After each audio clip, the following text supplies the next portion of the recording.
World news के sponsor हैं स्वागत, अदरक, लहसुन और मसाले 100% प्योर एंड हाइजीनिक। अस्सलाम वालेकुम, आदाब। मैं हूं खलील फरहाद। मेरे साथ देखिए वर्ल्ड न्यूज। शुरुआत करते हैं हेडलाइंस से। ईरान के न्यूक्लियर प्रोग्राम को लेकर इसराइल के मौक़िफ़ में आई मज़ीद शिद्दत। इजरायली वज़ीर आज़म यार लपेड ने कहा, हर ऑप्शन के इस्तेमाल पर करेंगे गौर।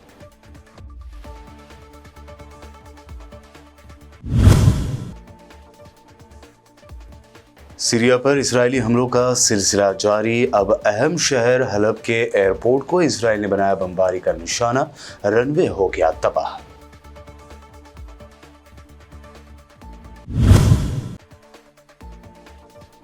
यूक्रेन को फौजी इमदाद देने वाले यूरोपीय मुल्कों को रूस ने दी खुली धमकी। कहा, पूरे यूरोप की सलामती पड़ गई है खतरे में।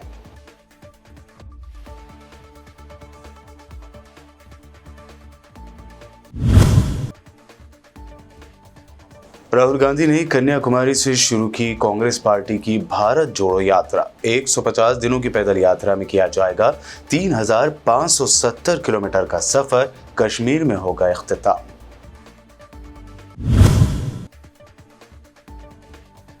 भारत जोड़ो यात्रा पर बीजेपी लीडरों की तनकीद का छत्तीसगढ़ के सीएम भूपेश बघेल ने दिया करारा जवाब। कहा, आरएसएस हेडक्वार्टर जाकर आए हैं बीजेपी लीडर जो जहर उगल रहे हैं।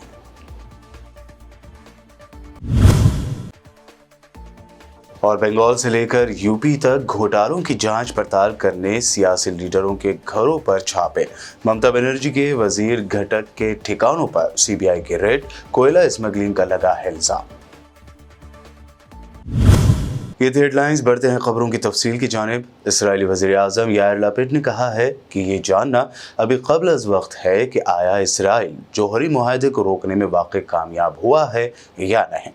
उन्होंने नेवातिम एयरबेस के दौरे के दौरान अपनी तकरीर में जोर दिया कि इसराइल किसी भी खतरे और किसी भी मंजरनामे के लिए तैयार है। उन्होंने ये भी कहा कि अगर ईरान ने हमें धमकियां देने की कोशिशें जारी रखी तो वह इसराइल की पहुंच और उसकी सलाहियतों का खुद अंदाज़ा कर लेगा।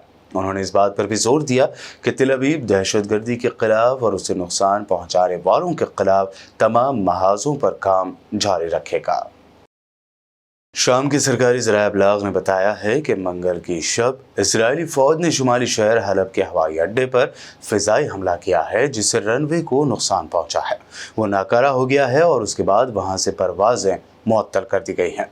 शाम के फौजी ज़राए ने बताया कि इसराइल ने बहर मुतवस्सत से ये नया मिसाइल हमला किया है और उसने साहिली शहर अल-लज़ाकिया के मगरबी इलाके से मुकामी वक्त के मुताबिक रात 8:16 पर हवाई अड्डे पर मिसाइल दागे हैं।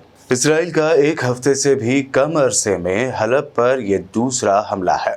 31 अगस्त को भी इसराइली फौज ने हवाई अड्डे पर रॉकेट दागे थे, जिसके नतीजे में मादी नुकसान हुआ था।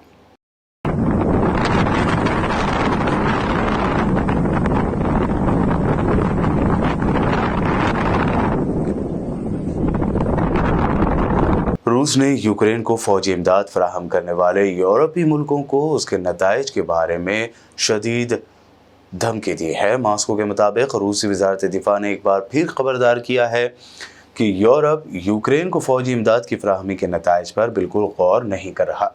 रूसी वजारत दिफा का कहना था कि मगरब की जानिब से फौजी इमदाद की फराहमी से ये तनाज़ा तूल पकड़ता जा रहा है। रूसी वजारत दिफा ने यूरोपीय यूनियन के रुकन मुल्कों को मुखातिब करते हुए कहा है कि यूक्रेन में इस यूनियन के इक़दाम की वजह से पूरे बर्रे आज़म यूरोप की सलामती खतरे में पड़ गई है। रूस के खिलाफ अमेरिका ने नया दावा किया है। खबर है कि अमेरिका ने दावा किया है कि रूस के सदर व्लादिमीर पुतिन नॉर्थ कोरिया के सरबराह किम जोंग उन से हथियार खरीदने पर मजबूर हो गए हैं। अमेरिकी मीडिया में आने वाले रिपोर्टों के मुताबिक रूस इक़्तिसादी पाबंदियों की वजह से शुमाली कोरिया से फौजी साजो सामान खरीदने पर मजबूर हो गया है, क्योंकि पाबंदियों ने मॉस्को की अपनी फ़ौज को असलहे से लैस करने की सलाहियत को सख्त मुतासर किया है। न्यूयॉर्क टाइम्स की जानिब से हासिल की गई डी क्लासिफाइड खुफिया मालूमात के मुताबिक रूस ने प्योंगयांग से लाखों तोप के गोले और रॉकेट खरीदे हैं। एक अमेरिकी एहलकार का कहना है कि वक्त के साथ साथ रूस शुमाली कोरिया से इजाफी हथियार खरीदने पर भी मजबूर हो जाएगा।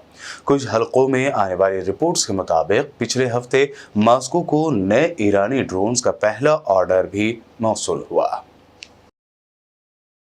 सऊदी अरब के शाह सलमान बिन अब्दुल अजीज को चीनी सदर शी जिनपिंग ने दोनों ममालिक के दरमियान ताल्लुकात की मजबूती के हवाले से तहरीरी पैगाम भेजा है।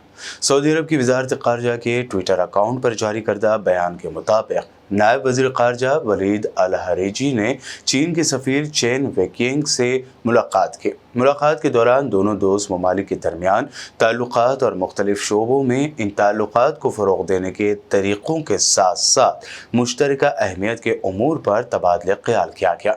सफ़ीर चुन ने शाह सलमान के नाम चीनी सदर शी जिनपिंग का तहरीरी पैगाम सुपुर्द किया। अपने पैगाम में जिनपिंग ने कहा है कि उन्होंने दोनों मुल्कों के दरमियान मजबूत और ठोस ताल्लुकात और मुख्तलिफ शोबों और तमाम सतहों पर इन ताल्लुकात की तरक्की पर तबादला ख्याल किया है। आर्मेनिया के साथ जंग में आज़रबाईजान की भरपूर मदद करने वाले तुर्की के साथ अब आज़रबाईजान फ़ौजी मशक़ें कर रहा है। आज़रबाईजान और तुर्किया की फ़िज़ाई अफ़वाज की ये मुश्तरका फ़ौजी मशक़ें दोनों ममालिक के फ़ौजियों की शिरकत के साथ एक इफ्तिताही तक़रीब मुनक़्क़द करने के बाद शुरू हुई।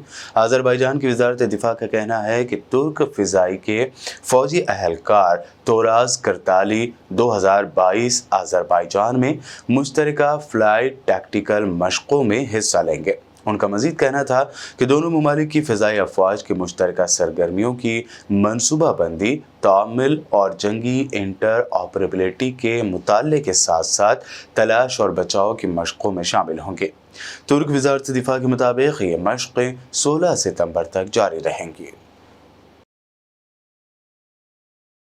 तुर्की के सदर रजब तैयब एर्दोगान इलाक़ाई ताल्लुकात को मजबूत बनाने के लिए अपने 3 रोज़ा बल्कान दौरे के एक हिस्से के तौर पर बोस्निया, सर्बिया और क्रोशिया पहुँच गए हैं, जहाँ उनका सरकारी तौर पर इस्तकबाल किया गया।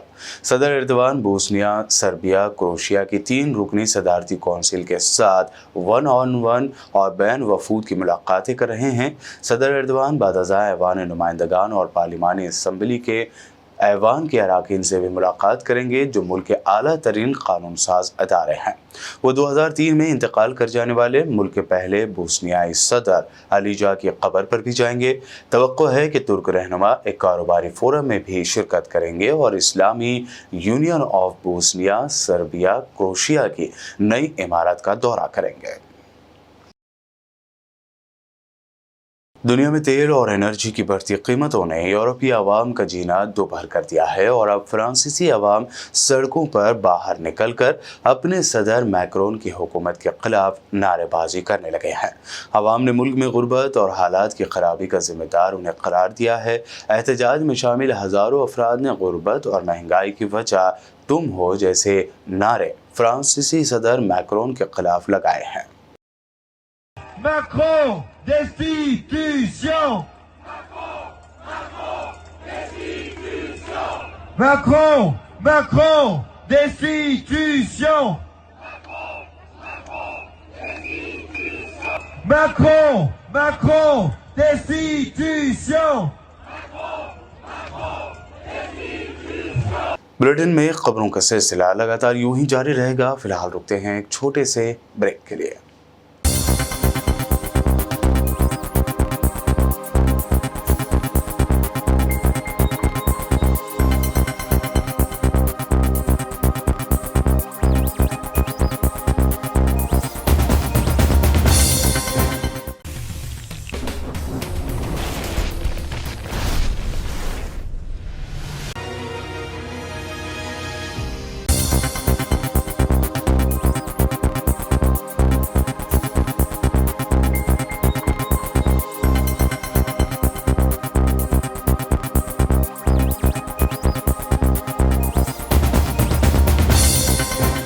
ब्रेक के बाद आइए देखते हैं मजीद अहम खबरें। कांग्रेस कायद राहुल गांधी ने आज 7 सितंबर से कन्याकुमारी से पार्टी की भारत जोड़ो यात्रा का आगाज कर दिया है।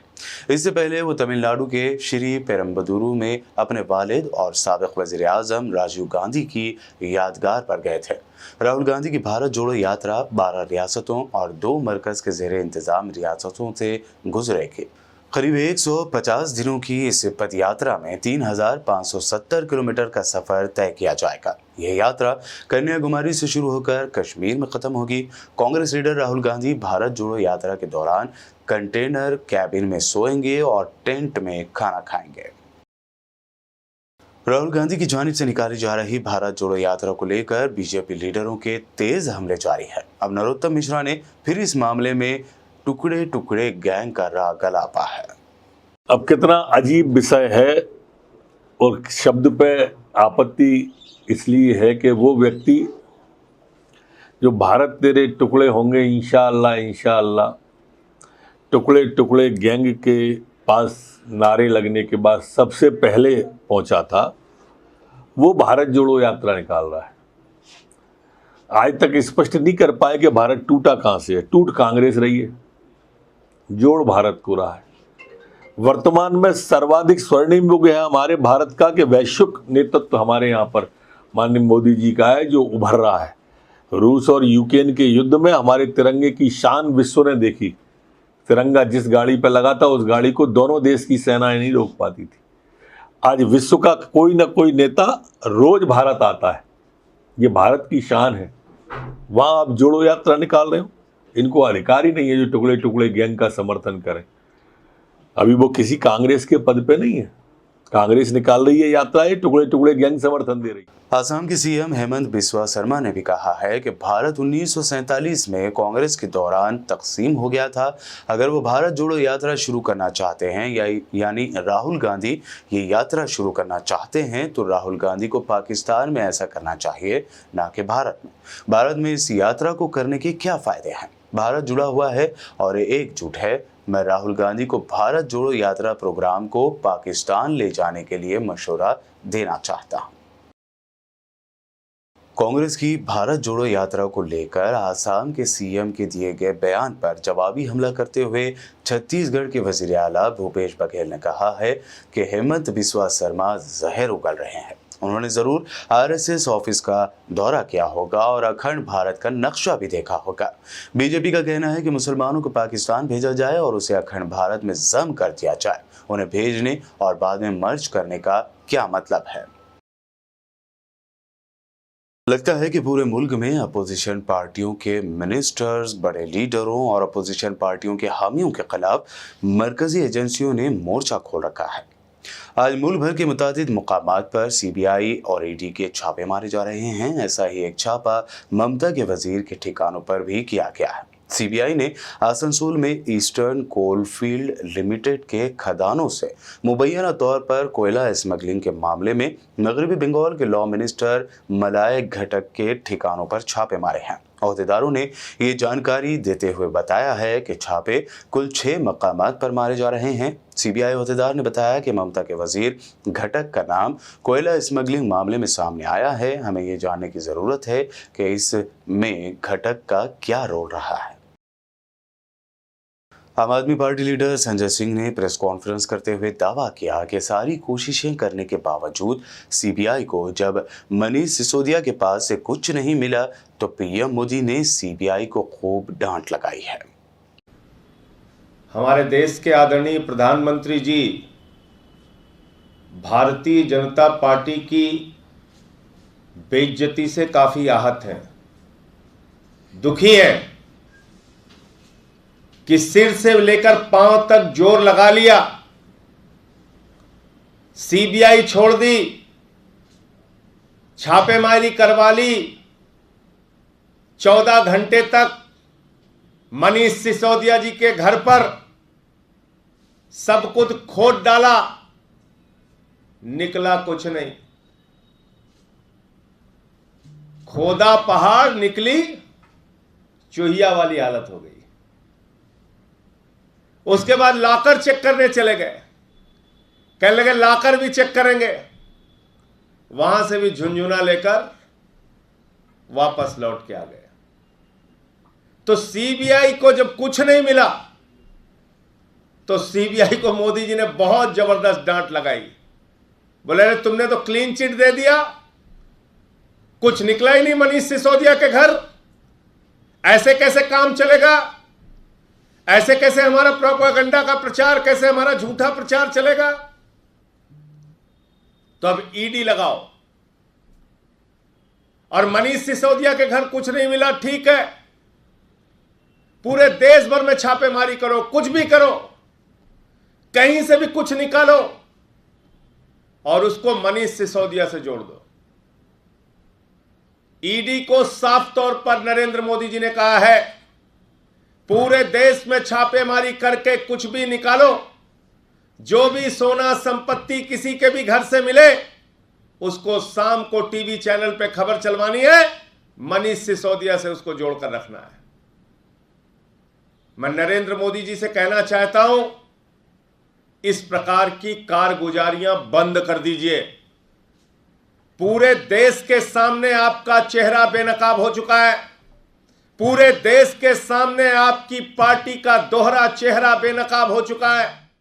मध्य प्रदेश के वजीर दाखिला नरोत्तम मिश्रा ने रणबीर कपूर और आलिया भट्ट के मंदिर में दर्शन न कर पाने और हिंदुत्ववादी तंजीम बजरंग दल की जानिब से शदीद एहतजाज करने पर कहा कि लोगों के जज्बात को ठेस पहुंचाने वाले अल्फाज का इस्तेमाल फनकारों को नहीं करना चाहिए।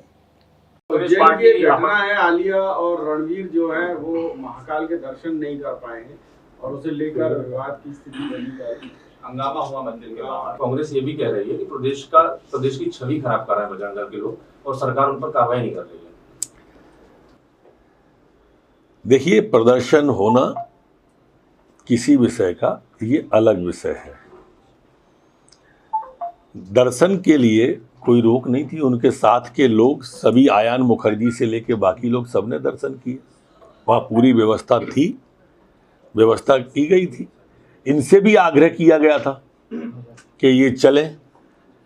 मेरी वहाँ के प्रशासन से बात हुई और जैसा मुझे प्रशासन ने बताया कि बोले हमने आग्रह किया, वो नहीं गए प्रदर्शन को दृष्टिगत रखते हुए।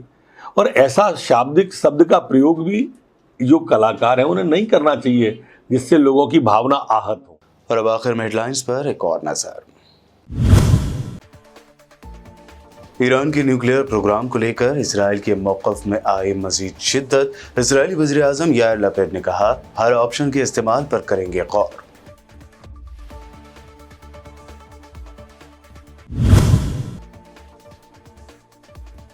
सीरिया पर इजरायली हमलों का सिलसिला जारी। अब अहम शहर हलब के एयरपोर्ट को इसराइल ने बनाया बमबारी का निशाना, रनवे हो गया तबाह।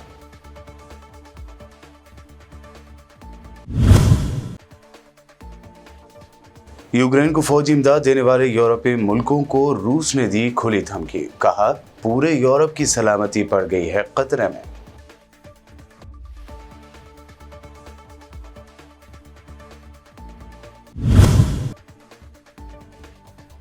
राहुल गांधी ने कन्याकुमारी से शुरू की कांग्रेस पार्टी की भारत जोड़ो यात्रा। 150 दिनों की पैदल यात्रा में किया जाएगा 3570 किलोमीटर का सफर। कश्मीर में होगा इख्तिताम।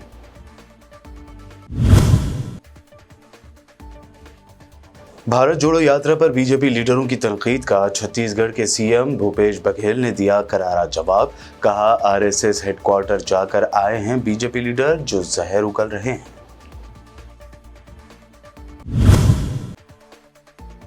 और बंगाल से लेकर यूपी तक घोटालों की जांच पड़ताल करने सियासी लीडरों के घरों पर छापे। ममता बनर्जी के वजीर घटक के ठिकानों पर सीबीआई के रेड। कोयला स्मगलिंग का लगा है इल्जाम। वर्ल्ड न्यूज में ये थी अब तक की अहम इंटरनेशनल और नेशनल न्यूज। देखते रहिए पीपीएन चैनल।